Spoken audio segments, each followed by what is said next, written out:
Picture this. Someone accuses you of saying something you never said. You're 100% certain they're wrong. But the longer you think about it, the more you start to doubt yourself. Or maybe you've had one of those mornings where you just knew the day was going to be terrible.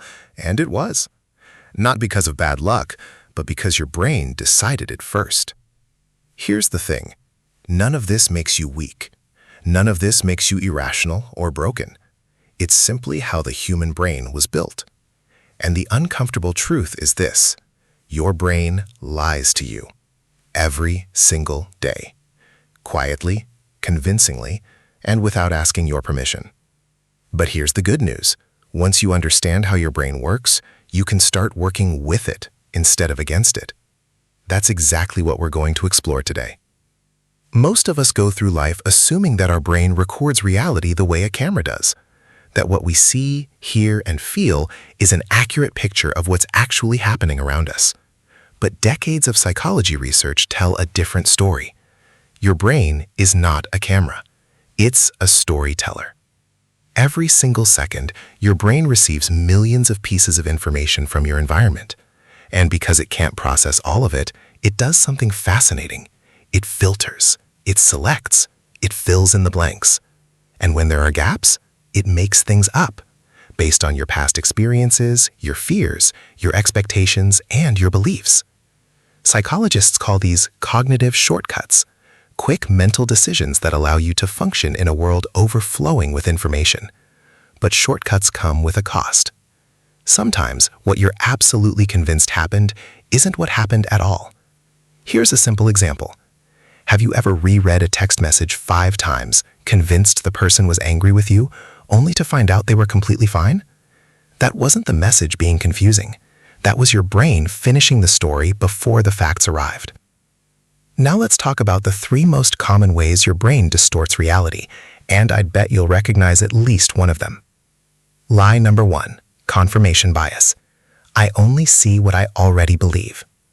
Have you ever had an argument and felt like all the evidence was on your side? That's not because you're always right.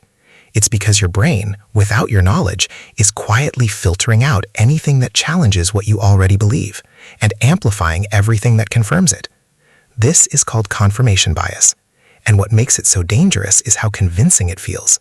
You think you're being logical, you think you're seeing clearly, but your brain has already decided what's true, and it's just collecting evidence to back that up. Lie number 2, negativity bias. Bad things feel more real than good things. Imagine you receive 10 compliments today and 1 piece of criticism. Which one will you still be thinking about at midnight? The criticism, almost guaranteed. Here's why. The human brain evolved in environments where threats were everywhere. To survive, our ancestors needed to be more alert to danger than to pleasure. A moment of missing a threat could be fatal. A moment of missing a reward, well, you could try again tomorrow. That ancient wiring is still running in your brain today.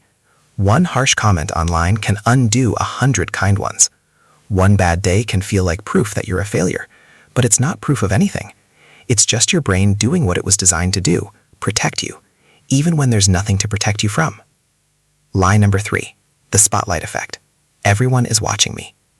You walk into a room with a small stain on your shirt. You're convinced every single person noticed. You spend the whole time thinking about it. The reality? Almost no one saw it. And the ones who did forgot about it 2 seconds later. Psychologists call this the spotlight effect. It's the illusion that we are always at the center of everyone else's attention, that our mistakes, our awkward moments, our failures are being watched and judged constantly. This is what stops people from speaking up, from trying new things, from taking risks in public. And yet, everyone in that room is too busy worrying about their own spotlight to notice yours.